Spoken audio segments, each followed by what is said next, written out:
Number 4, Principles of any next regime. Let's try to understand the purpose of government from scratch. Published Sunday, September 27, 2020. In 2020, we are all nihilists. Whatever this weird regime we inherited from the 20th century actually is, almost none of us has any significant positive belief in it. Where authentic public engagement still exists in the American political system, it is purely negative engagement. Where we still support any of the system's organs, wings, tentacles, departments, corporations or dignitaries, it is only to resist some other office, figure, principle or movement, which strikes us as still more egregious. It is an exaggeration to say the whole show is fake. But, the whole show is fake. So if we nihilists do not even think about the show, much less try to participate in it, and we do not dream its dream, what are we even thinking about? The substantive content of 21st century nihilism, like many esoteric philosophies cynically crafted to entice the young, is a twisted pair of yin and yang, detachment and absolutism. These concepts do not overlap, but they fit. In previous chapters, we have thrown a lot of ink at detachment. In this chapter, we start on absolutism. Detachment, the yin of nihilism, means disengaging, detaching, withdrawing or resigning from every form of power, or ambition for power, influence or relevance, under the present regime. The Russians used to call this internal exile. Detachment is surprisingly hard, especially if power can't resist the joy of hunting you. What saves you is that power always has enemies, and it hunts them down first, and you, actually, are not one of them. You appreciate and respect power. It is what it is. Your magic is the magic of the weak, not the strong, not the wolf and the bear, but the owl and the fox. Better to know than to see, better to see than be seen, better to be seen than noticed, better to be noticed than feared, better to be feared than hated, better to be hated than beaten, better to be beaten than killed, better you are killed than your family. The fox has no illusions and is always, in principle, on the move. The detached nihilist is a virtual expatriate, a guest in his own country. If he was in Thailand, he would respect the king of Thailand. He is here, and here he respects the powers that be, which are everywhere anyway. He respects both the formal laws and the real laws. Either or both may be, for his impieties, deployed against him. If power's dogs are really set on him, he may run, but he will never fight. Absolutism, the yang of nihilism, means thinking ex nihilo, from scratch, from first principles, not relative to any specific past or present reality. Nihilists do care about reality. We care about it so much that we accept no substitutes. The motto of the Royal Society, crafted in happier times, nihilius in verbum. We take no one's word for it, that's what it means to believe in nothing. The system has gotten many things right. There are whole fields of knowledge, such as math, where the system may be asymptotically perfect. These generally tended to be the same fields in which Soviet academia was also strong, always the hard fields. But as with Soviet science, we cannot accept any knowledge from the system, however internally reputable, without some other justification, narrow or broad, of its validity. Just as some Soviet departments were almost perfectly untainted by power, others were almost perfectly corrupted by power.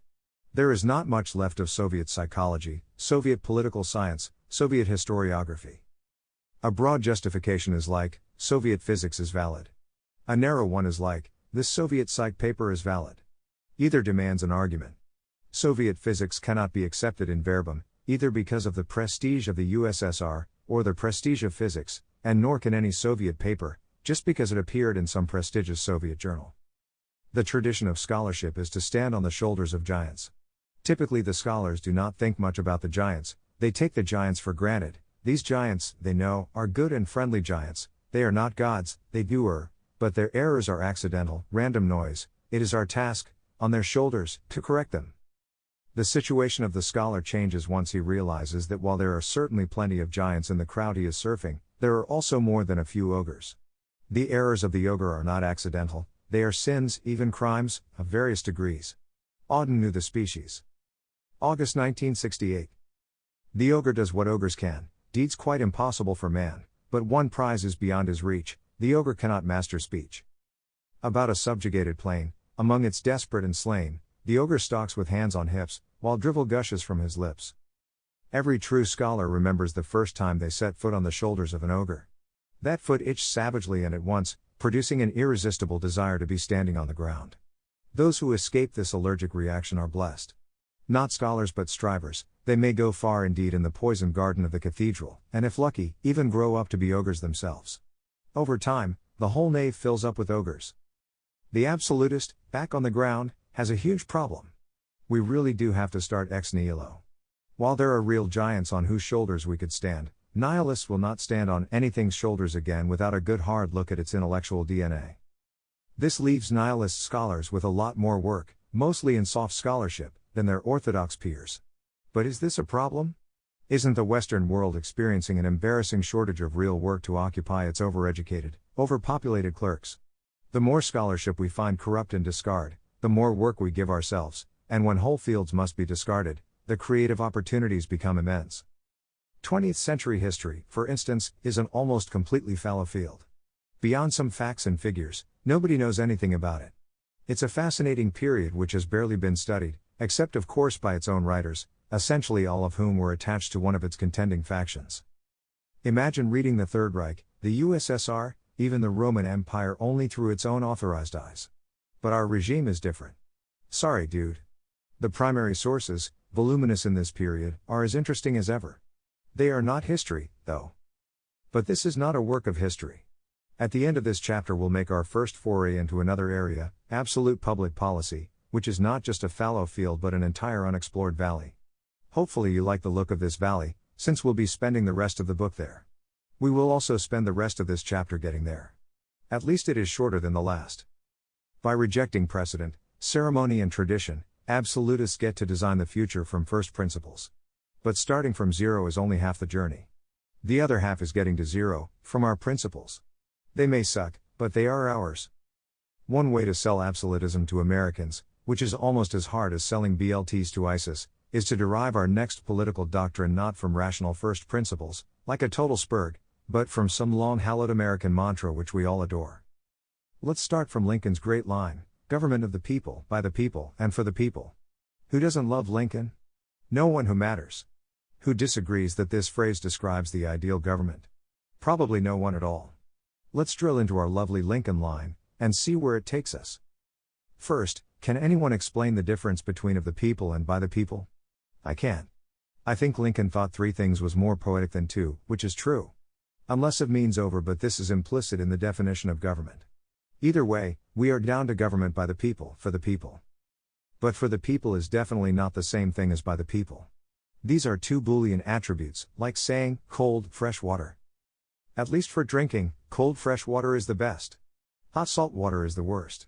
But if we have two orthogonal, Boolean attributes, we get four choices. Suppose we are marooned, in the middle of the Pacific, without a paddle. Suppose we could drink any time, but we only had two choices, cold salt water, or hot fresh water. Is it possible that one of these inferior liquids, neither of which is cold, fresh water, could nonetheless quench our thirst? If we could drink cold, salt water, we could drink the ocean. If we could drink hot, fresh water, we could actually drink out of that black barrel behind the mast. We'd been wondering what that barrel was for. Adrift in mid-Pacific, and our only fresh water is baking in the sun, hot as hot tea and utterly undrinkable. Or so we thought. In historical hindsight, our discovery that while cold, fresh water is ideal, the hot, fresh water we actually have, though way less refreshing, works almost as well, and way better than drinking the cold, salty ocean, will be as clear as this metaphor. Today you are 1 in 1,000 if you can step through the answer like a 6-year-old. Like Lincoln, we want government for the people, and by the people. Suppose we can't have both? Suppose government by the people cannot actually deliver government for the people. Suppose we just have to choose. Which matters most, that our water be fresh, or that it be cold? I know what Lincoln would say. Is this a hard choice? Let's reduce it ad absurdum, to the choice between peace and harmony, under the rule of some autistic alien AI overlord, which makes the justice laws and enforces them efficiently and impartially, or chaos and anarchy, in which we are bullied, assaulted, extorted, beaten and even slaughtered at the hands of our own deranged cousins, who even as kids never seem totally right in the head. Fresh water is a necessity. Cold, fresh water is a luxury. Government for the people is a necessity. Government by the people is a luxury. We are not always forced to choose between necessity and luxury. Sometimes we are, and when we are, we need a way of telling the difference. This idea that government is first and foremost for the people is historically normal. Since we are all Americans now, you do have to pull the historical camera a long way back in time to see how normal it is. Perhaps the best literary expression of it is what we can call Pope's rule. For forms of government let fools contest, whatever governs best is best, even if it's an alien AI autist. So, 250 years ago, said Alexander Pope, not an actual pope, actually kind of a weirdo, whose couplet I have here, in imitation of the great Dr. Bronner, improved. If you cannot accept Pope's rule, it means that your view of government and power is mystical rather than instrumental. You believe that certain human beings have certain inherent rights to political power, regardless of the good or evil this power does. You believe that even a small amount of evil is a price worth paying, since political power is essential to the human soul. This is a normal aristocratic way to think about government. If you think this, you are or want to be an aristocrat. This is fine. It is good to be, or become, an aristocrat. But this desire, like all desires, can bend your logic, and bent logic is a very dangerous toy. The belief in a birthright of political power falls under Hume's ought rather than his is. It is an ethical or aesthetic judgment. Hamlet, Prince of Denmark, also felt he had a hereditary right to political power. It was essential to his human soul. God help the nation which makes itself a nation of Hamlets.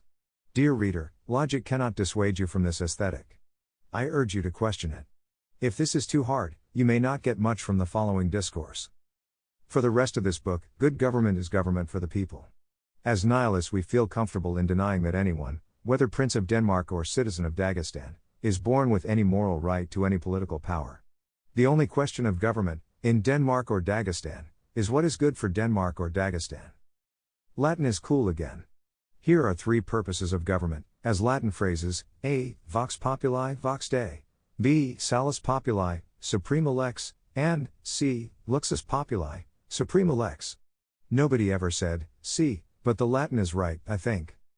Each of these mottos can easily be sold as for the people. A is actually by the people, but that's okay, it never hurts to refute it in every mask it owns. Everyone swears they believe in A. All modern public policy assumes C. The correct answer is B. Almost no one believes in B, and we're certainly not getting it either. B is also the historically normal answer, so long as you zoom out far enough on history. B is even the state motto of Missouri.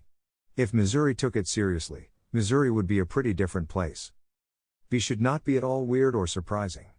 And yet, when we take it seriously, B is the strange path we will take. But first, let's give A and C one last goodbye look. Vox populi, vox Dei is the definition of popular sovereignty. The voice of the people is the voice of God. Since God is always right, public opinion is always right. Since public opinion always wants the right thing, the public should always get what the public wants. Well, okay. But was any doctrine more surely exploded by the 20th century than the belief that whatever the people, or a numerical majority of adults, want or like, must also be the right thing, which is also the best thing for them and everyone else? By the middle of the century, the world's intellectuals agreed that a civilized, educated population can be led dangerously astray, and persuaded to want things that are very bad for themselves and others. We don't seem to have changed our minds on this. Anyone who is not a Nazi can agree that Hitler proves this point by example. Anyone who is a Nazi can point to FDR, Churchill and Stalin. Perhaps future historians will end up pointing to all 4, but they will hardly dispute the point. So the modern system, in the second half of the 20th century, amended its principle to read, "The people are always right if rightly educated." Obviously this rule is inconsistent with the principle of vox populi, vox Dei. Who educates a god? The amended rule is flawless, a tautology. Best of all, it needs the people not at all. Since the people are downstream of the teachers, power can work directly with the teachers. This helps keep random weirdos out of the building. It is also how our ancient republic inevitably evolved into a modern oligarchy. In the 20th century we learned to assume that people believe whatever they are taught. A teacher is any reliable source, anyone with a license to make trusted assertions. A teacher is a teacher, a professor is a teacher, a journalist is a teacher, and even some government officials may turn out to be teachers. And whoever controls these jobs controls public opinion. And ultimately, all politics is about one of 2 things: war, or controlling jobs. If public opinion can be controlled by controlling jobs, the vox populi is one neck that any such power can compress. If all the teachers must be licensed by the Enlightenment Ministry of Dr. Goebbels, public opinion will be Nazi opinion. If all the teachers must be Catholics, the Virgin Mary will rise steadily in the polls. Controlling jobs, filtering who can get them, typically for some religious, cultural, ideological, or racial uniformity, is not just one kind of hack. It is a field and art form. It is the great field of nonviolent politics. Politics is a human universal. It does not even need to be centralized or directed. Just because you have no minister of truth to hand out journalist licenses, does not mean power has not found a gentle way to squeeze the neck of your truth stream. For squeezing necks is what power does. It does something else, something worse, it strokes necks. Power knows how to take care of both its enemies and its friends. Power has a black belt in the stick, but its carrots win gold medals at the fair. Power need not hurt anyone itself. Power has made more than enough friends to handle its enemies. At a certain level the system will even admit this. It has to. And it can, because of its new, 20th century version of Vox Populi, the people are always right if rightly educated. Uncomfortably, at the bottom of the argument, you find yourself agreeing with power. And your true faith is not even in a specific power, but, if consistent, in power itself. Your superficial principles are hypocritical. Under them is this, perfect as a diamond. The two political temperaments are not about policies, only compliance. As a liberal, you may even feel the flash of realization that in Nazi Germany, a person like yourself would be a Nazi, just as someone like me would be a liberal. As Cavafy wrote, Chafes. Il gran rifiuto. For some people the day comes when they have to declare the great yes or the great no. It's clear at once who has the yes ready within him, and saying it. He goes from honor to honor, strong in his conviction. He who refuses does not repent. Asked again, he'd still say no. Yet that no, the right no, drags him down all his life. Is that you? Strong in your conviction? The fundamental assumption of democracy is that public opinion is an ultimate cause.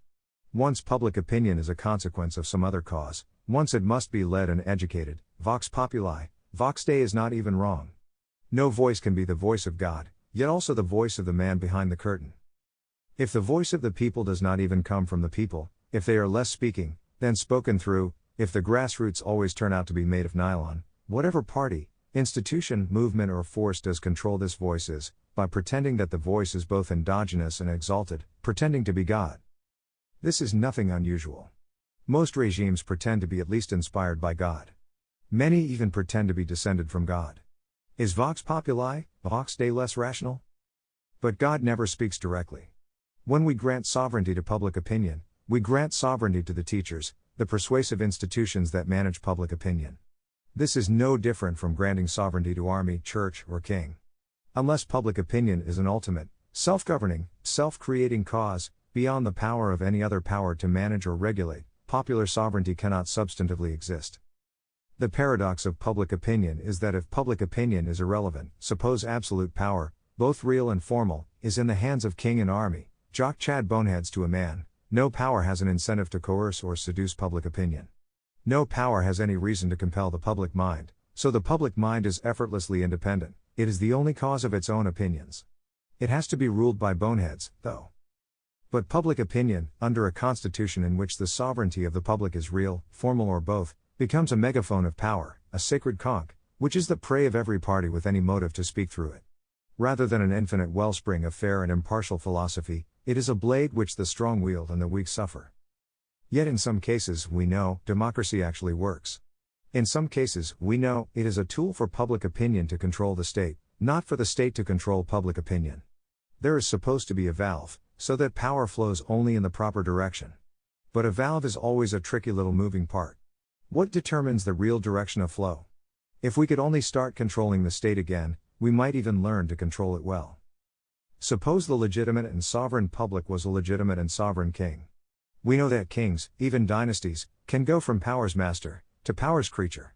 We know that Elizabeth II has the same title on her business cards as Elizabeth I.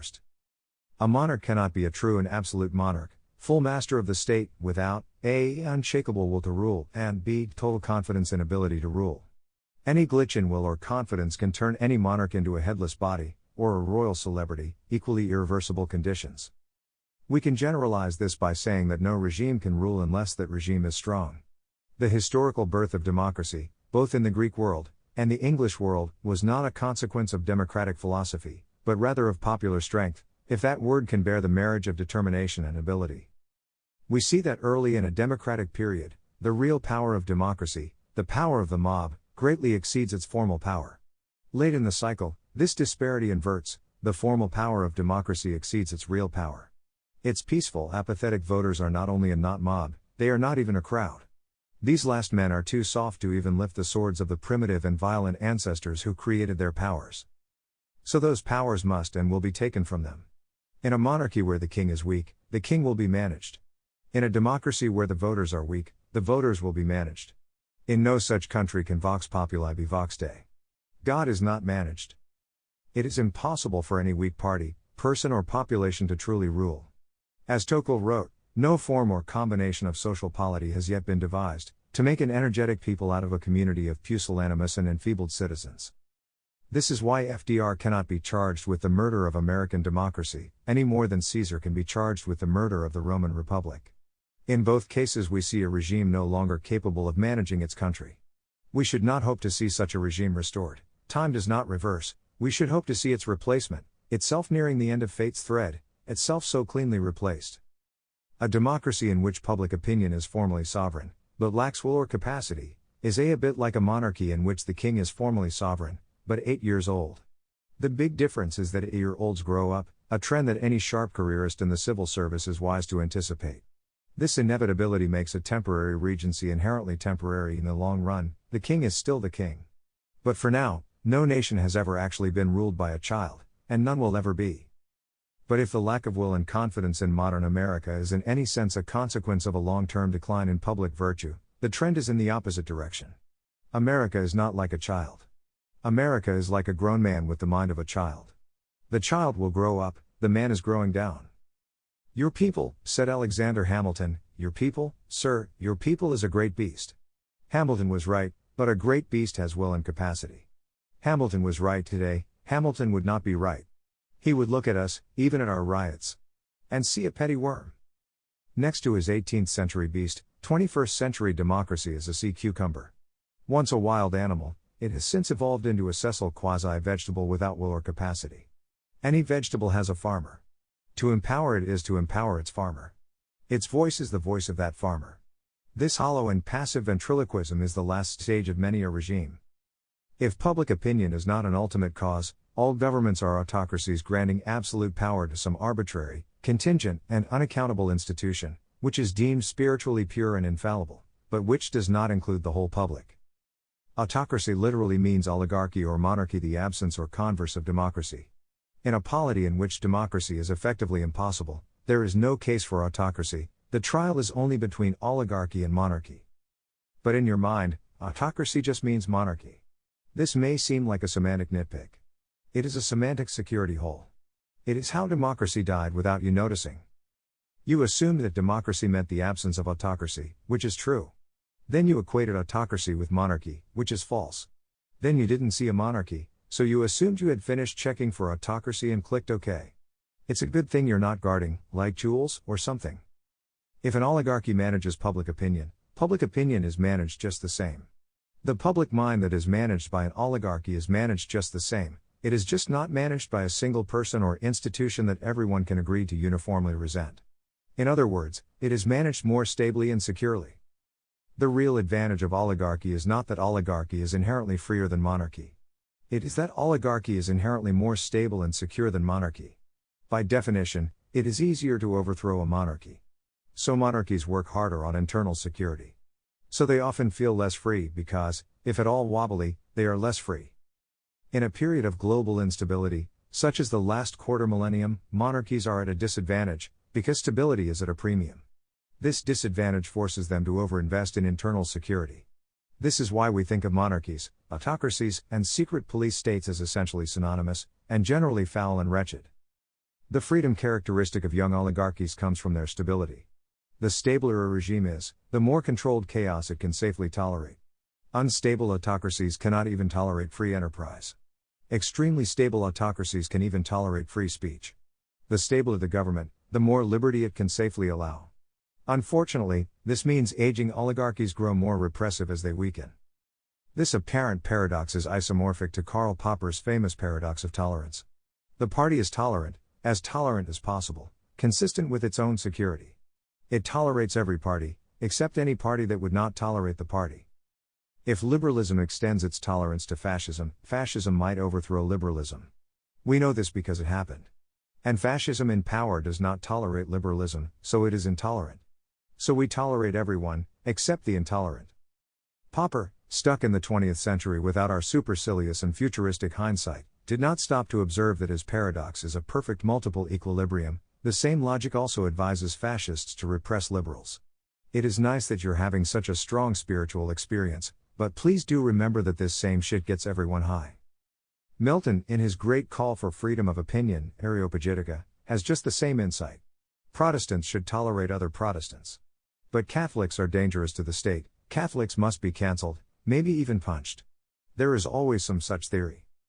Popper and Milton, both personally familiar with civil war, are just rebranding its first commandment, do unto thy neighbor, before he doeth unto thee. Popper's advice is pure Machiavelli.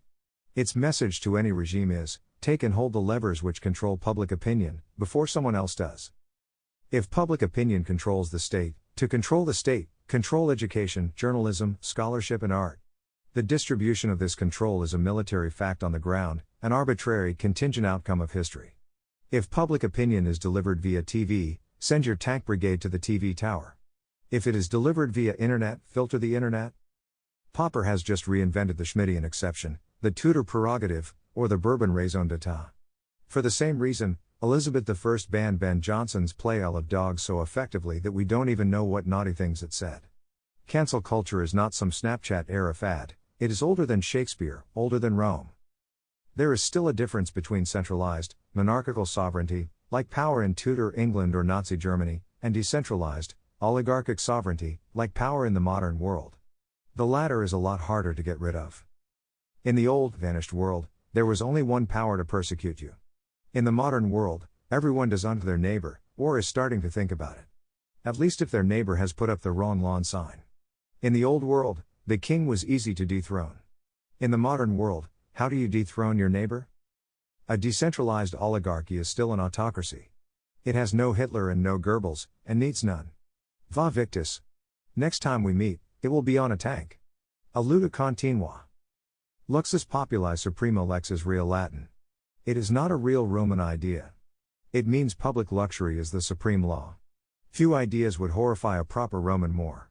Nor is it lexus populi suprema lex, which means everyone has to drive a Lexus. In Anglo-American intellectual history, the idea that public luxury is the supreme law is called utilitarianism. All modern, Western schools of economics, Marxist or libertarian, capitalist or communist, are fundamentally utilitarian. So our economies, which are just, like, all of what we all do all day, are run on the principle of luxus populi. As Dr. Phil always says, how's that working out for you? Luxury is a pejorative. A utilitarian would say that public utility is the supreme law. But the same utilitarian must acknowledge that utility ascends on a scale from necessity, to convenience, to luxury. And, to Jeremy Bentham, today's most modest conveniences would appear as miraculous luxuries. This is not an objective difference. Luxury, or utility, is satisfaction of desire. Utility is the object of consumption. It's easy to measure the aggregate satisfaction of the public's desires, count the dollars that consumers paid to producers for the goods and services they consumed. Since the number of dollars a consumer is willing to spend corresponds to their desire for the product, the price of the product must measure its utility. Therefore, the most luxurious products are the most useful, so utility is luxury. At least, for a utilitarian. Since we do still feel some shame in this gross doctrine of luxus populi, we measure not aggregate economic consumption, but aggregate economic production. These are the same number, of course. A rise in this number is growth and less caused by elasticity in our modern, high-tech, rubber yardstick financial system, which is inflation. To distinguish between growth and inflation, ensuring that when the line goes up the public's desires actually have become more satisfied, we have to measure changes in the quality of goods and services. A utilitarian economic metric like GDP can only be accurately defined as a measure of the aggregate pleasure they produce. Utilitarian macroeconomics is easy. Pleasure growth is price growth, minus inflation. While the declaration is clear about the pursuit of happiness, our economists remain troubled by this image of America as a vast massage parlor, so they use euphemisms, like hedonics, neither a semiconductor process, nor an urban basilisk. Utility has the same advantage as democracy, it is measurable. Suddenly we have a picture of a practical political system, in which voters elect the party that they expect to produce the most utility, that is, maximize their satisfaction of desire. Both the goal of the government and the outcome of the election are hard numbers that everyone can agree on. Certainty is a desirable quality in a political system. Everyone wants a government that can be carried on by steam, power operating by mechanical rather than human judgment. But there is a major problem in measuring utility. As libertarian economists in the Austrian school like to observe, utility is not comparable across consumers. Pleasure cannot be added or aggregated, this is math abuse. A Big Mac is worth much more to a starving man than a rich man. Since Bill Gates has only one back, a $100 bill is barely worth bending over for. For a homeless person it will buy a few hours of pure bliss. You can't add these things. This ambiguity causes political friction between libertarian utilitarians and liberal utilitarians. Liberals observe that taking a Benjamin from a billionaire and giving it to a bum creates an enormous increase in utility. Libertarians observe that this is, like, totally stealing, and stealing causes pervasive damage to the utility-creating economy. Watching this debate, we begin to wonder if it is possible for liberals and libertarians to both be right, and both be wrong. This might be possible if neither side was rooted in reality, if their conversation was not the sky, but a fragment of the sky in a puddle. It is easy to forget that national economic planning by hedonic macroeconomics, hedonomics, if you will, is less than a century old, a post-World War I innovation. Even the liberal tradition in economics only goes back a quarter millennium to Adam Smith. Humans have been making and trading and borrowing and lending for much longer. And governments, too, have been promoting and regulating and taxing this activity. If we forgot everything since 1770, we would still know a lot about political economy. The trouble with utilitarianism is deeper than the sibling rivalry between communism and capitalism. It is not even an economic problem. It is a spiritual problem. Utility is satisfaction of desire. One interesting aspect of this promising new principle, luxus populi suprema lex, is how closely it tracks with ancient Buddhist thought. The Buddha spoke also of desire. The Buddha agreed that the purpose of existence is the conquest of desire. Desire, Siddhartha Gautama taught, can be conquered in just one way, by satisfying it utterly. What is this but the modern idea of utilitarianism, that the purpose of economic life is the satisfaction of desire? Wait. Sorry. We've just had a call, we're going to have to, correct that attribution. For Siddhartha Gautama, read Hugh Hefner. Apparently the actual Buddha, if we're hearing this correctly, taught that hedonics could never satisfy human desire, only inflame it. So utilitarianism would be, actually, the opposite of Buddhism. Well, that's cool. But Playboy is valid too, man. The problem with utilitarianism is that it doesn't actually quite match our goal. Our goal was government for the people. If we equate good government with the maximum consumption of utility, we are equating what is good for people with what they want. The hedonomics of the luxus populi era measures their revealed preferences, not their expressed preferences, but the fundamental error is the same. As we climb the pyramid of needs from necessity to convenience to luxury, what we naturally want diverges from what is naturally good for us. When you are dying of thirst, what you want is exactly what is good for you. When you are living like Hugh Hefner, what you want and what is good for you may be exact opposites. At the top end of the economic scale, living well is a constant struggle against desire, a struggle the Buddha, born a prince, knew well. While we are not all born as princes, our lives are full of technical luxuries that princes of old could never have imagined. When we combine this error with the error of aggregating incomparable utility scales, we realize that all forms of hedonic or utilitarian economics could be very far from making sense, and the arrow of technical progress is moving them away from sanity. Hedonomics plus technology is a recipe for societal diabetes. 20th century economists are oft puzzled by a phenomenon they call the resource curse, in which nations with more natural resources have consistently worse outcomes. This would seem to blatantly flout that axiom of modernity, luxus populi suprema lex. Aspects of the curse, such as Dutch disease, are understood, but they still fit poorly with classical liberal economics. When the Dutch strike oil, Ricardian trade theory would suggest, the Dutch economy should shift from making stuff, which can now be imported from China, to service industries, such as peeling grapes for oil drillers. How is this a disease? Who wants to work in a factory, making stuff, instead of getting, totally free stuff from a pipe someone else stuck in the ground? And yet Venezuela, which has the most oil in South America by far, is the worst basket case in South America by far. What we realize is that economic activity, humans working and trading, is essential to a society, a civilization and a nation. An economy in which 5 people stick a pipe in the ground, and everyone else lives on government checks, does not seem to work as a society, a civilization, or a nation. This is the resource curse. But most people don't realize that sufficiently advanced technology is like striking oil. 30 engineers at WhatsApp used to run 1 billion accounts. An economy in which 5 people, or even 500,000, lay out chips and design software, and everyone else lives on government checks, also does not seem to work as a society, civilization, or a nation. What the resource curse tells us is that fully automated luxury communism, the hypothetical apotheosis of luxus populi suprema lex, is already here. It's just not evenly distributed. Some of it is in Venezuela, most of the rest is in the Persian Gulf. Heavy religion seems to ameliorate the disease. The 20th century dinosaur juice curse is just a preview of the hell that 21st century technology is scheduled to unleash on the earth. For the closer we come to this tech resource curse apocalypse, the closer we come to hell, except for a louche, talented, largely parasitic elite, which is doing just fine. So is Venezuela's elite? This problem is only becoming more urgent. We cannot even start to solve it until we understand it, and we have not even started to understand it. This is the original and correct principle of all government, famous for millennia, never changed and never improved on. The health of the people is the supreme law. Alas, it is easier to say than understand, and easier to understand than implement. The word salus, literally health, is the core of the question. In 2020, salus has taken on a very literal meaning. While this medical definition is not wrong, nor is it complete. A broader sense of salus might be translated as human condition. Certain members of the legal profession accepted, a human has both a body and a soul. So we might say that the purpose of a government is to defend and cultivate the bodies and souls of its subjects. Citizen begs the question of vox populi, vox Dei.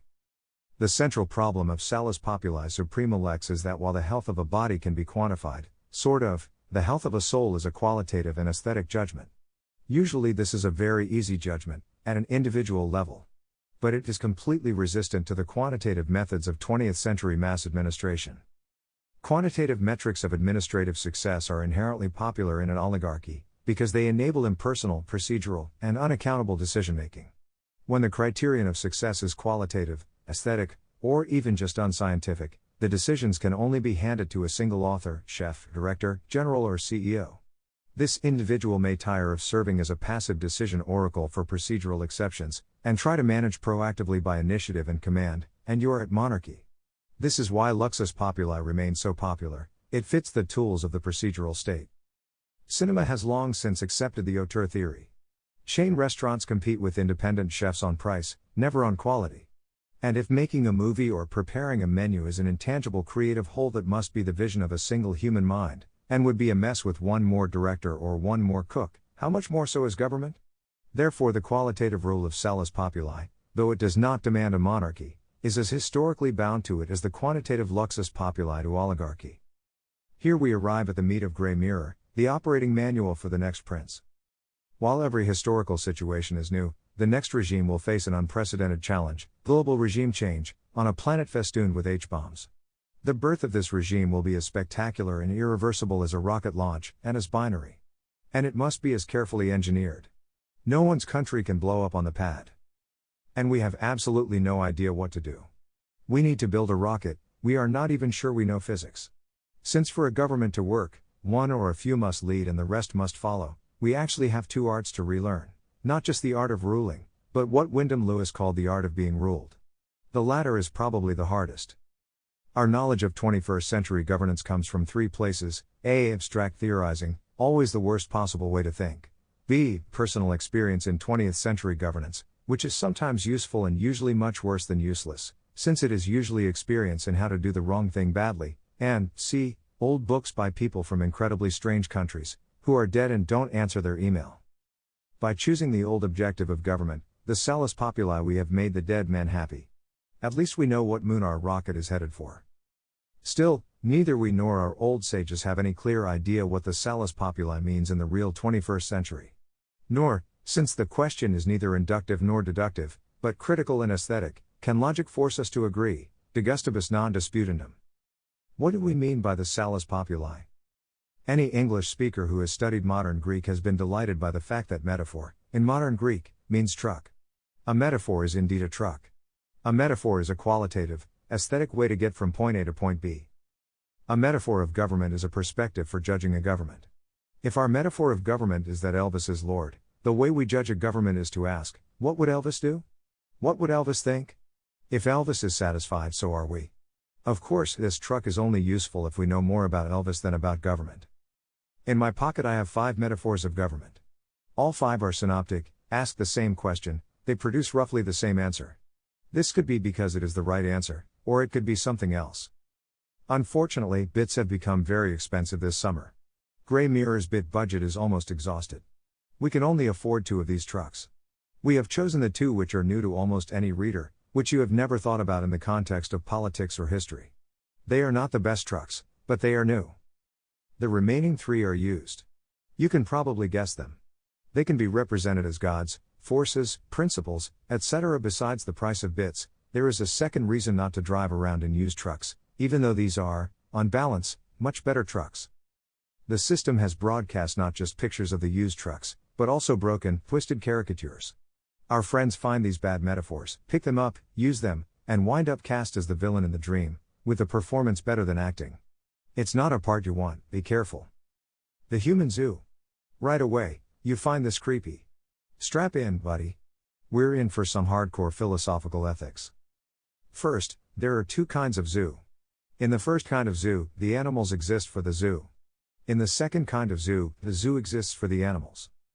Zoos of the first kind are generally restricted to Tiger King, circuses, developing nations, and the ineffable East.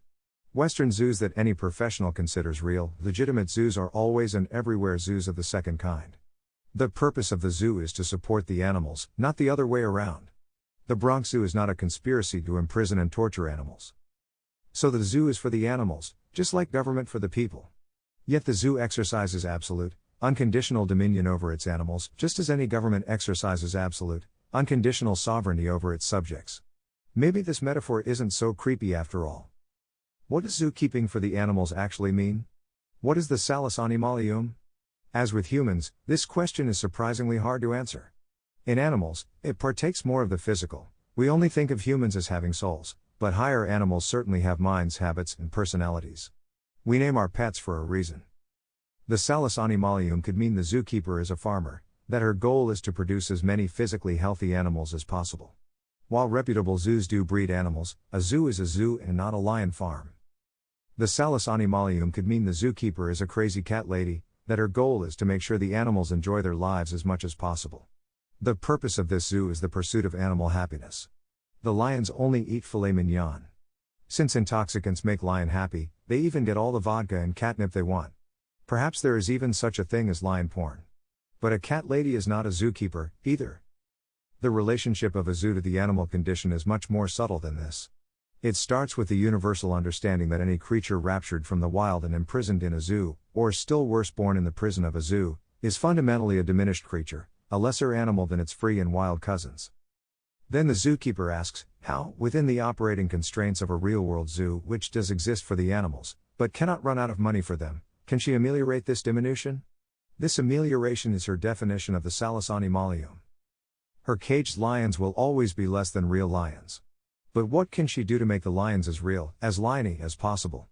Certainly, if she had the budget, she would make the lions hunt zebra for their lunch. Certainly, if the lions had to choose, they would prefer buckets of ground chuck. All cats are lazy, and the lion is the laziest of the cats.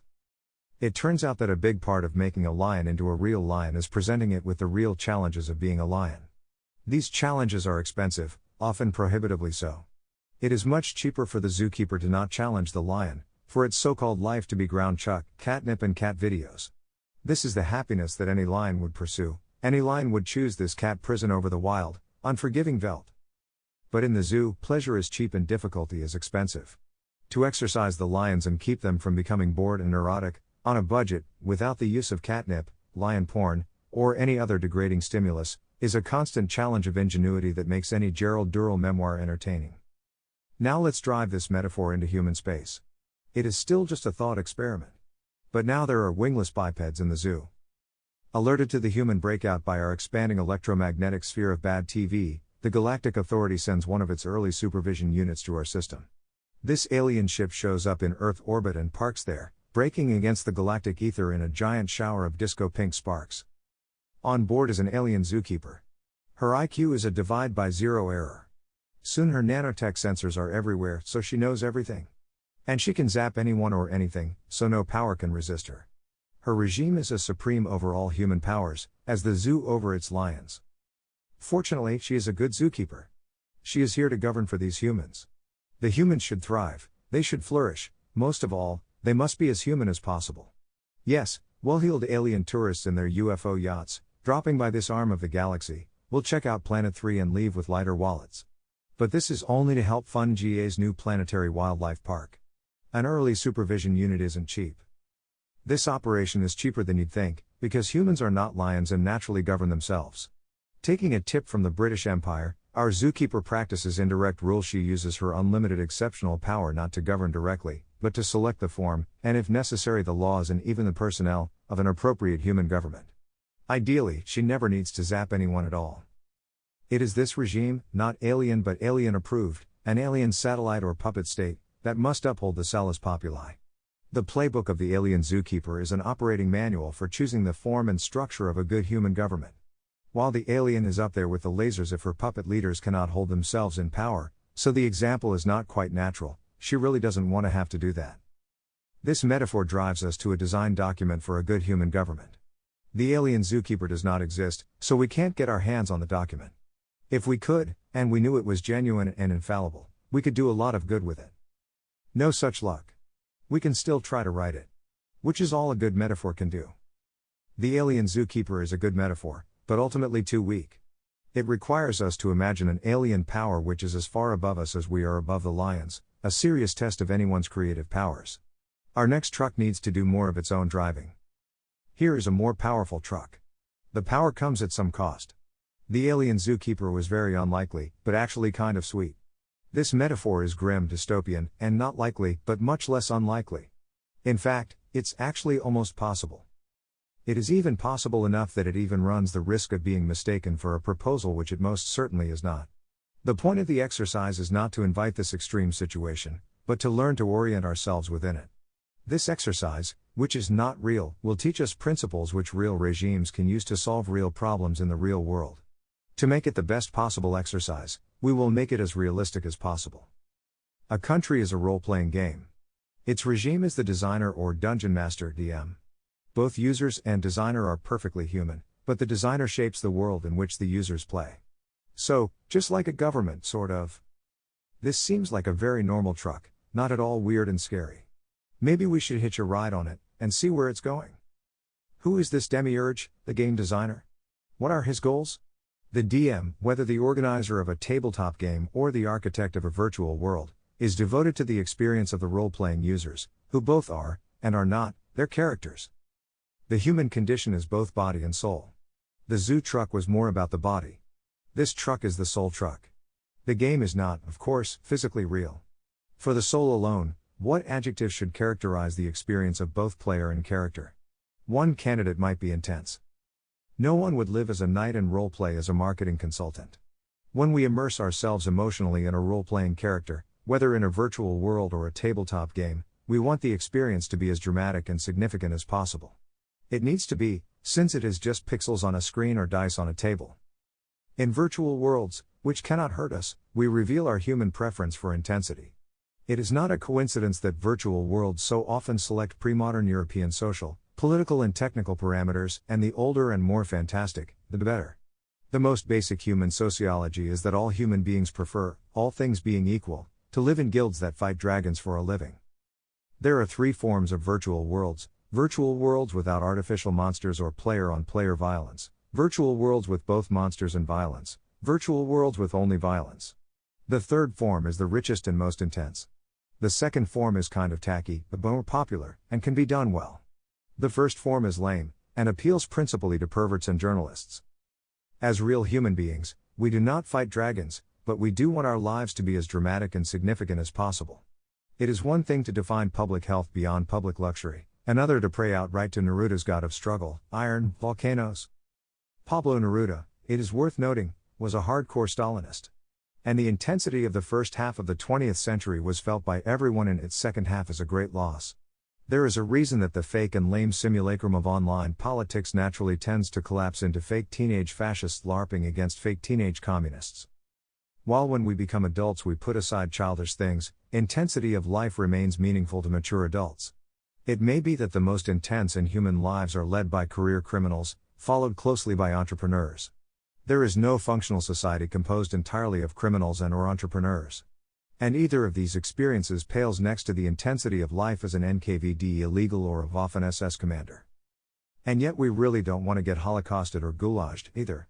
But there is no such thing as a virtual gulag. In the end our virtual worlds are just pixels, entertainment both casual and sterile. The revealed preferences that gamers have shown us must mean something about how real human beings wish to work and live, in a guild of professional dragon fighters. Note that dragon fighters need well-crafted swords, beautifully woven armor, etc. But the metaphor is still too distant. Real humans cannot fight dragons for a living. Or can they? Let's see if we can back the truck in closer. The weak with the DM metaphor is that, as compelling as any game can be, the user still devotes only a tiny fraction of his life to this game. He may not have anything else in his life besides Vidya. He still switches games on a regular basis. And of course, his reeking, unshowered carcass stays right here on Earth, between the bed, the screen and the stack of monster cans. Let's try to imagine a situation, as a thought experiment and certainly not a proposal, in which we can deepen this engagement. We project the player as far as possible into the game, bringing the human power of the DM as close to sovereignty as we can. In the end our thought experiment, which is certainly not a proposal, will arguably even reach true sovereignty. The governance of America is a hard problem. It is much harder than the governance of Iceland. It is much easier than the governance of the planet, a truly scary problem. As a thought experiment and certainly not a proposal, let us take this monster on. We imagine a governed planet. We agree that this planetary government accepts the political ethos of Salus Populi. It therefore accepts the duty of allowing 8 billion people to live in a fully human way. As anyone reading this will agree, the tragedy of Earth today and for the foreseeable future is that most human beings do not and cannot live in a way that we would recognize as fully human. They certainly do not live in guilds and fight dragons. No, most human beings on Earth live in a shitty way, in places that look and often smell like shit, doing grim, stressful and shitty things every day to survive, under the rule of shitty governments. Hopefully this is not news to you. This is the 20th century's fault. You are not okay with this and you shouldn't be. But how can it be changed? If the world is to be remade in a non-shitty way, perhaps it cannot be remade in place. None of the governance geniuses of the 20th century ever showed us how to turn a slum into a non-slum, though cases of the converse abound, except by clearing it to the ground. But if we clear it with the people inside, or even just force them out with guns and dogs, our heads are really back in the 20th century. Instead we have a better plan. We are going to offer all the people who live in inhuman ways, in shitty places, a better place and a better way to live. It will still not be perfect. It will be an interim half solution. It will be a buffer between where they came from, usually somewhere that needs to be burned to the ground, and where they are going, usually some peaceful, pretty, pleasant town which does not yet exist. That town will beat the buffer, and the buffer must beat the slum. Then every step of the whole process can be completely voluntary. The design of this human buffer must balance two trade-offs. The buffer is a mitzvah, it must infringe as little as possible, both financially and physically, on its sponsors. Yet its sponsors believe in the Salus Populi, so it must do everything possible to defend and cultivate the humanity of the humans inside the buffers. And there will be a lot of those, and it can take quite a while to put together peaceful, pretty, pleasant towns. So, though the human buffers are not meant to last forever, they should be designed for the worst-case scenario, their users' whole lives. Humans already live everywhere. Using human migration as a political weapon is also very 20th century. A human buffer must be useless as a weapon. It must impose no externalities, other than operating costs, on the geographic space around it. The implication of this requirement is that the human buffer be sealed. Except when moving in or out, no person may cross the seal.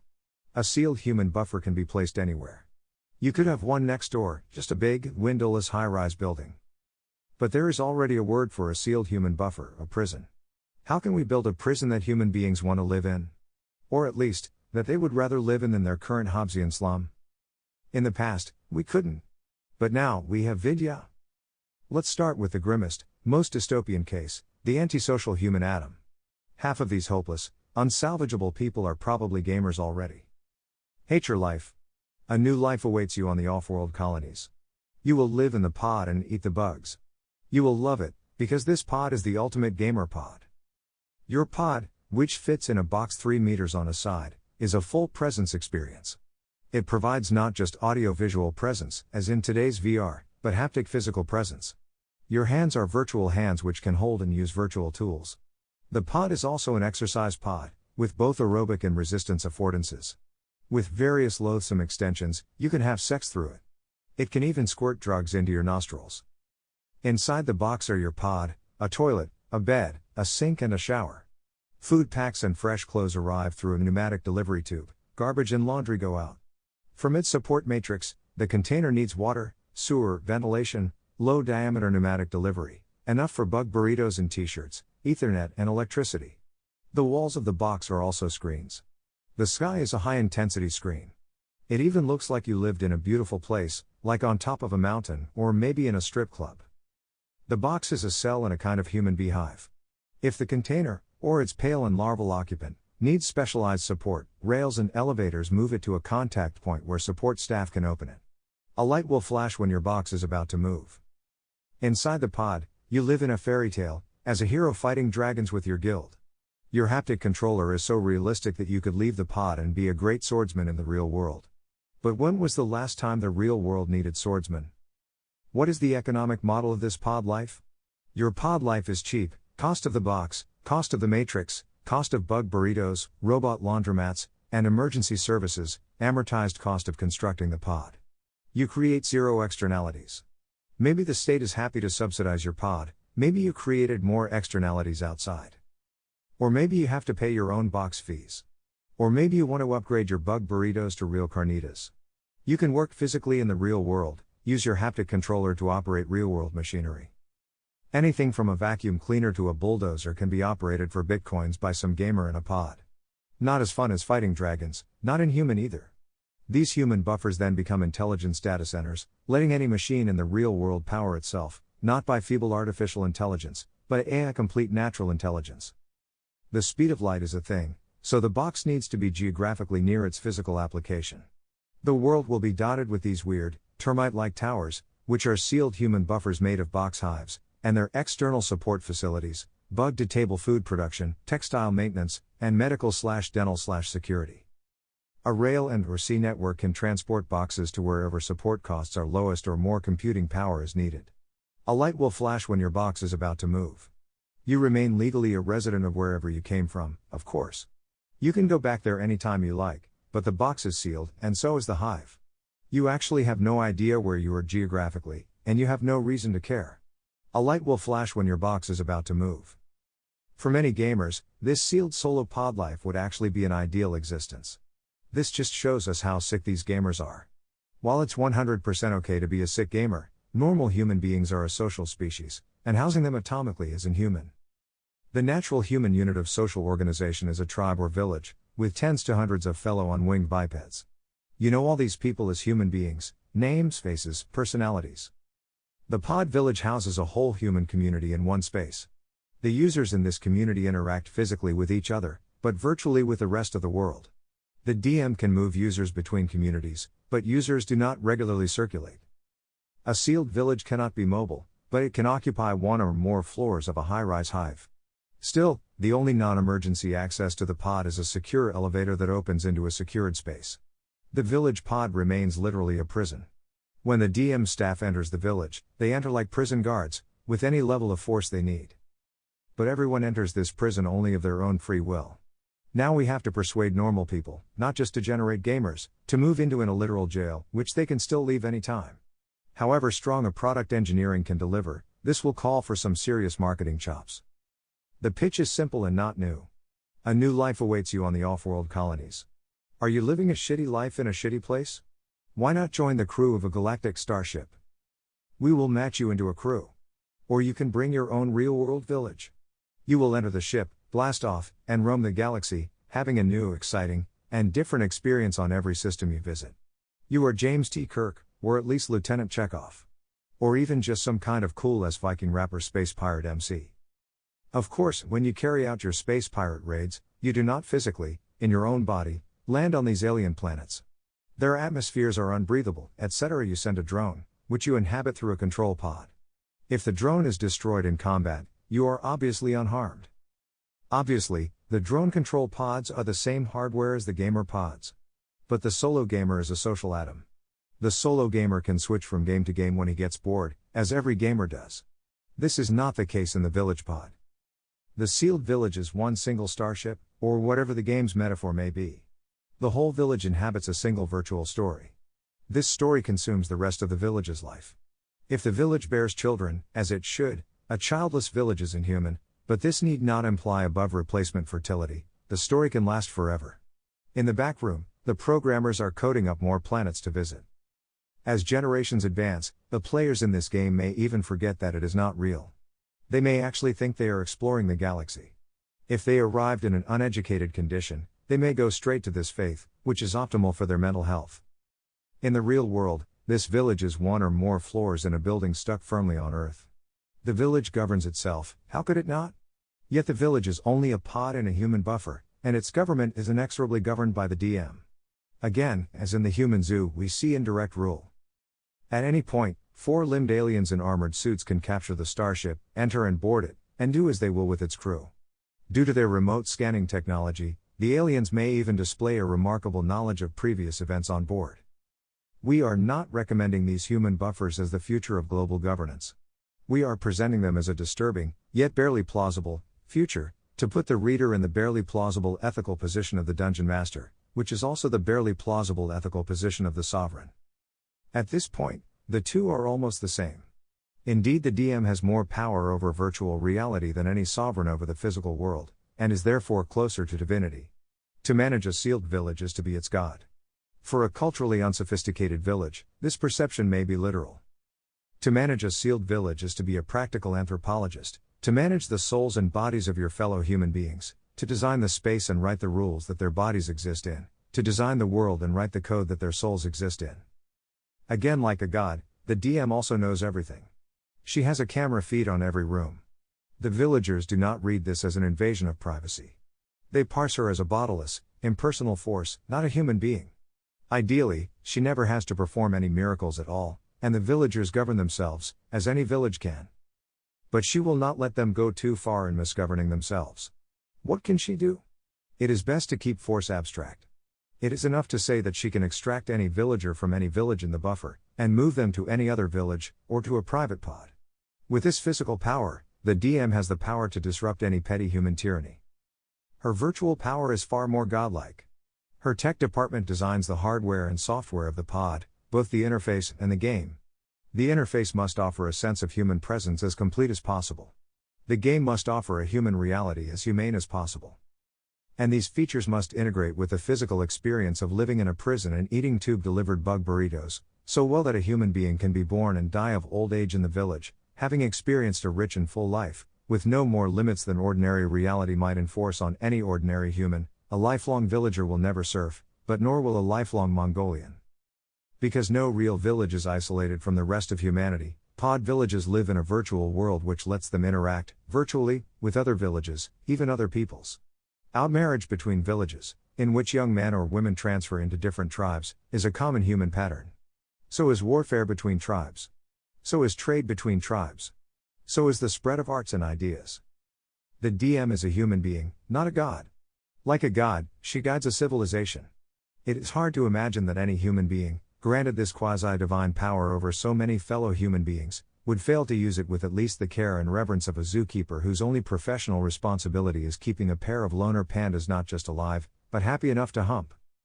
And because this level of sovereignty is both almost divine, and almost plausible, the model is a plausible substrate for many thought experiments in absolute public policy. It gives us an only slightly unrealistic picture of unlimited authority. Let's try using it for an even deeper, more forbidden thought about the purpose of government. The haptic VR pods we have specified are hard to build, even in 2020. They are hardly unimaginable, though. But the project of extending presence across the sensorium, from basic audiovisual VR, to touch and feel, perhaps smell, and even intoxication, extends still further into the most forbidden possible ground. What is the salus populi? The healthy human being must flower in every possible way to the limit of their capacities. Some capacities are intellectual, some are professional, some are artistic, some are artisanal, and some are military. Are not some men born soldiers? If they cannot become soldiers, their genius is wasted. But if they cannot be slain, they are not soldiers. What is war, without pain and death? War, without pain and death, is nerf war. It is vidya war. It may be fun. It is fun. It does not in any way produce the virtues of real war. War, said Heraclitus, is the father of all things. Vidya is to war as masturbation to fatherhood. Is it really a human experience to fly around the galaxy winning nerf wars? We arrive at the strange conclusion that, at least in some cases, human health requires pain and death. Humanity is a warlike species. Without pain and death, there is no war. But how, in a haptic VR pod, can we simulate pain and death? Pretty easily, actually. Your physical body is inside the pod. Obviously, the pod has the mechanical, or electrical, thermal, chemical, etc., power to hurt you. It is even technically straightforward to inflict almost arbitrary levels of pain, without causing permanent damage. And of course, if the pod can drug you, it can kill you. Or the pod looks to everyone like it kills you, but just knocks you out, then you wake up in an air-gapped afterlife, from which there is no reporting back.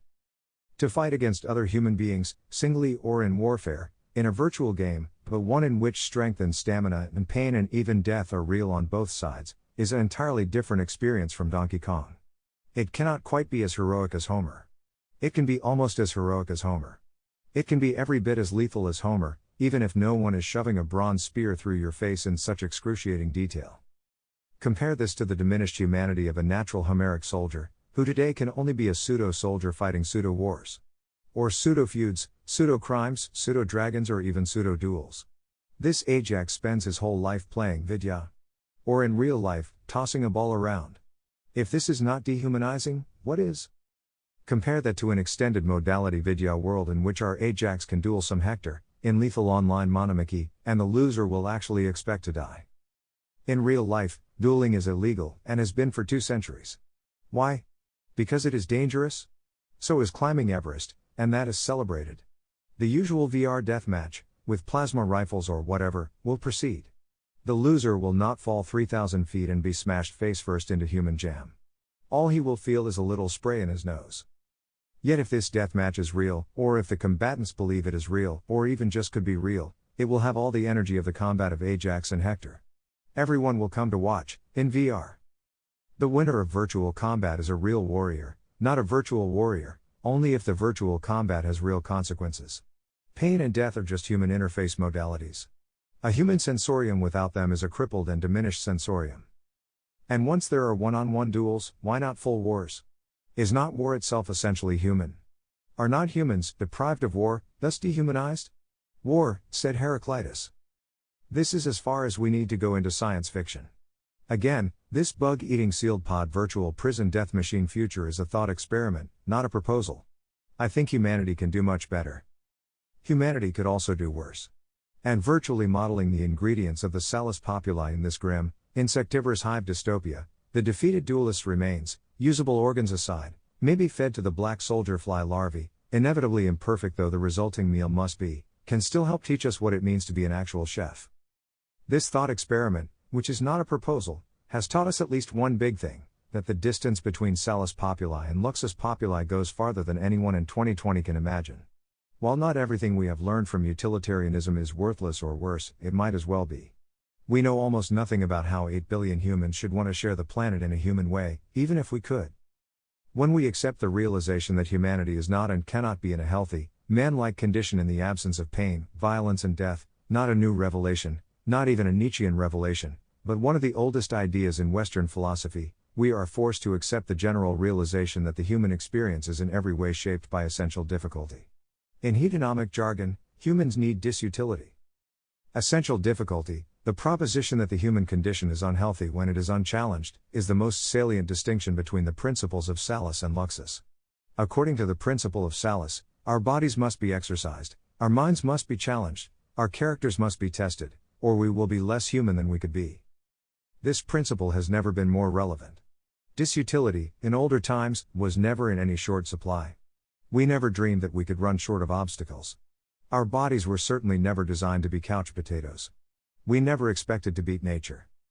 In many ways nature remains an active enemy in the field. We can barely read our own genetic code, and are nowhere near writing it. We are constantly assaulted by heinous pests and diseases.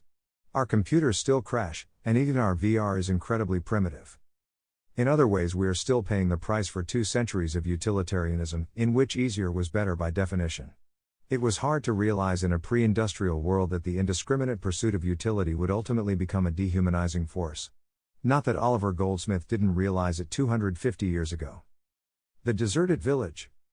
Ill fares the land, to hastening ills a prey, where wealth accumulates, and men decay. Princes and lords may flourish, or may fade, a breath can make them, as a breath has made, but a bold peasantry, their country's pride, when once destroyed, can never be supplied.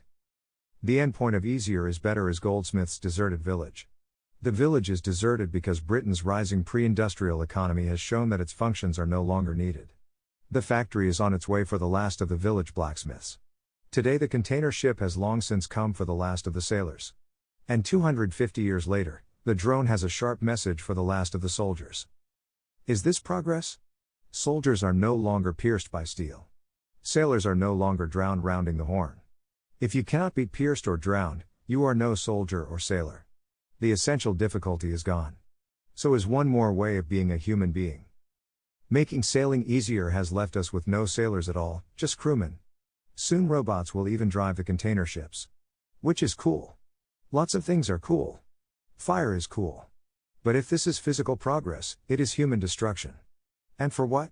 More of that sweet, sweet luxus populi. Another $1.50 off a pink polyester bear from the Pearl River. Essential difficulty, which includes everything difficult or unpleasant all the way up to pain, danger and death, shapes the whole human story and is an essential part of a rich human experience. Everyone on earth deserves a rich human experience, which is much more important than luxury or even convenience. And as much as individuals depend on essential difficulty, society depends on it much, much more. Here is a challenge that none of us even knew government had. We are starting to see how different a principle salus populi is. Having skipped trucks 3, 4, and 5, or at least, left them as exercises for the reader, hint, try to identify them as gods, let us retreat from these strange, disturbing, futuristic fantasies, to a simple, almost realistic example of absolute public policy. This policy is very simple: toy control. The rule is, all new children's toys sold in any country must be handmade, from natural materials, by subjects of that country. The purpose of this policy is a moderate step toward shaping labor demand to fit labor supply, a task which political economists, before Smith and Ricardo, considered a major responsibility of government. Lord Burleigh, Elizabeth's Grand Vizier, thought nothing of strengthening the English navy by requiring the English to eat fish 1 extra day a week, which is why Hamlet calls Polonius Burleigh a fishmonger. Abstractly, the point of toy control is artificial difficulty. If difficulty is essential to the human experience, and if we can no longer rely on nature to provide this essential difficulty, replacing it is the natural task of the government. As normal, relative public policy, toy control is completely insane and absurd. You can't get there from here. It is completely off the map. It would not be popular and could not be made popular. Politics is the art of the possible, not this hippie garbage. Or is it Nazi garbage? Doesn't even matter, toy control is a complete non-starter on the Hill. It is also straightforward to demonstrate that toy control is counter-utilitarian. Even Austrian economists, those sticklers for incomparable preferences, will have to admit that normal human young, who can demonstrate revealed preference well before 6 months, will when given a choice always reject handmade natural toys in favor of garish plastic garbage from the Far East. And once the price differential is reflected in the physical volume of toys, this preference will become still more marked. So the kids are all against toy control. We knew there was a reason we didn't let them vote. In fact, toy control is a frank project of artificial difficulty. If difficulty is essential to the human experience, and if nature no longer provides this essential resource, replacing it is the natural task of the government. We are breaking Bastiat's windows. Breaking one's own windows is antisocial and deranged.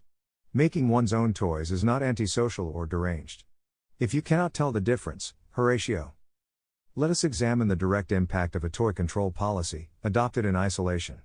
Of course it could not be adopted in isolation, only as part of a regime change. Like any breaking windows policy, it has both winners and losers.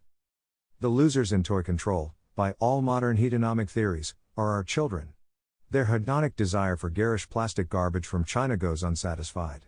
Furthermore, if we assume that toy budgets, Americans spend only $20 billion a year on toys, which seems very low, are held constant, our children will receive far fewer toys. This is very sad. Dickensian, even. What would our kids do without overstimulating their dopamine circuits with novelty, dooming them to teenage Adderall abuse, then later a real, grown-up addiction, recovery, and narcissistic, insufferable self-help? Yet no utilitarian economist, Austrian or Keynesian, will dare to aver that the utility function of children is irrelevant just because they are children. Does real utility begin at 18? What is the praxeological derivation of this number, 18? There are many things under heaven and earth, Horatio. Toy control is an excellent example of salus populi because satisfying the desires of children is so different from nourishing their health as human beings, and every parent knows the difference. Even if we do sometimes surrender to it. Children do need toys. Children do have genuine interests. If toy control is imposed abruptly, these interests will be especially challenged.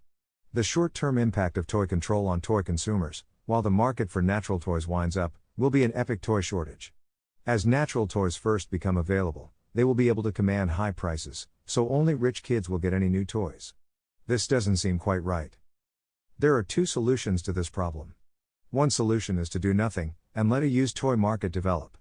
Old garish plastic garbage from the pre-control era will be lovingly tended and traded, like 50s Fords in Havana. Rich kids will have beautiful new natural handmade trinkets. Woodworkers will be rolling in heavy cash, like coke barons or machine learning engineers. Plastic junk wears out. Woodworking is not that hard to learn. Over time, labor markets will come into balance. The other solution is a temporary ration card system for new toys, so that, until labor markets come into balance, natural toys are distributed evenly across all American children. This will dampen capitalist incentives a little, but probably not too much. Ubi for Toys also gives the regime a labor demand knob that can be turned up, employing more people, giving kids more toys. The regime can even buy up and destroy old plastic toys, as if they were weapons. And in a way they almost are. Each one stands between an artisan and a child, creating nothing but perishable fun. We have identified the victim of toy control, the fickle and greedy American child. What does America get in exchange for this sacrifice of unspoiling our children? Assuming that toy budgets stay constant, they would seem more likely to increase. Our new natural toy industry can employ 200,000 American toymakers at $100,000 a year. Given a reasonably stable supply of children, and a reasonably stable government that is unlikely to return to plastic garbage toy policies, that's 200,000 human careers. But not all jobs are created equal, regardless even of salary. It is more important to consider the quality of the work that an artificial difficulty measure creates. Toy making at its best is neither menial labor, nor creative labor. It is skilled artisanal labor. It has both a menial and a creative quality. Work of this kind is well suited to a very wide band of natural human talents and inclinations. Craftsmanship is the bread and butter of artificial difficulty. Mandating pre-industrial production of essential goods can employ an almost arbitrary number of human beings in human and fulfilling ways. Fighting dragons it is not, but there are no dragons. While the salus populi certainly involves keeping everyone at work, the best work is far more than busy work. Dickens did not exaggerate the human tragedy of the early industrial age, which transformed an economy based on artisanal labor to one based on industrial labor, in which human beings were essentially used as industrial robots. Using humans as robots was only a step toward fully eradicating the human element from the production of consumer goods, itself a terrible step toward dehumanization. Economists have an apocryphal anecdote in which some libertarian professor, usually Milton Friedman, visits a backward country, usually China, and sees laborers moving earth with pick and shovel. Why not use a bulldozer, the economist wonders. These people need work, his host tells him. In that case, he asks, why not give them spoons? The difference is that digging ditches with a shovel is normal human labor.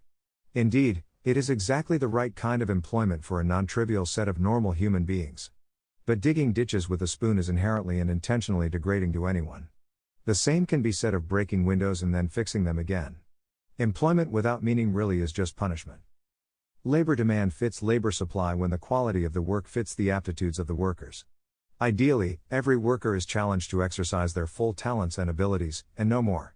Since human beings are not robots, their skills are not literally software and can be difficult or impossible to upgrade. And the proper organization of artisanal labor needs little or no inventing. The answer to the question is well known: the European guild system. There are many systems of medieval social and political technology which cannot be intelligibly applied to, or even defined in, the 21st century. But the guild system, with its career ladder of apprentice, journeyman and master, is essentially perfect. The guild system is not perfect at maximizing the satisfaction of human desire. It is not perfect at maximizing the production of whatever junk the public can be swindled into buying. It is perfect at maximizing the quality of the products.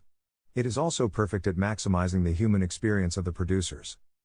Reducing the power of the economy to satisfy human desires, especially unhealthy or unproductive desires, to increase demand for labor that is healthy work for healthy people who at present have no such use, is an obviously attractive policy to any regime operating on the principle of salus populi. Selectively reinstating pre-industrial methods and structures of production, which means burning what hedonists call productivity like it was hay, should be obvious in a world where technology has given us productivity to burn. That this absolute policy is unachievable under our present regime is not the policy's fault, nor is it caused by a shortage of productivity. Carlyle and Ruskin had similar thoughts, but they were far too early in the technical revolution. By either the democratic rule of vox populi, or the utilitarian rule of luxus populi, toy control is a non-starter. By the rule of salus populi, it's a no-brainer. So this tiny, half-absurd case study in absolute public policy may help you decide which of the three great principles of government pleases your eye. This concludes the first section of Grey Mirror. We have even had a taste of our elusive quarry, absolute public policy, for the first time. In democratic terms, we actually can say what we are for. This ruthless and radical measure is more wooden toys. Yes, it did take 50,000 words to get to that. Apparently, when you first take up fencing, you spend months just working on footwork. Only once you have learned how to walk do they hand you a sword. Not a sharp sword, of course. But in history, politics and even philosophy, there are no dull swords. Not that we even know how to crawl. Yet. But we're learning. Can't you feel yourself learning?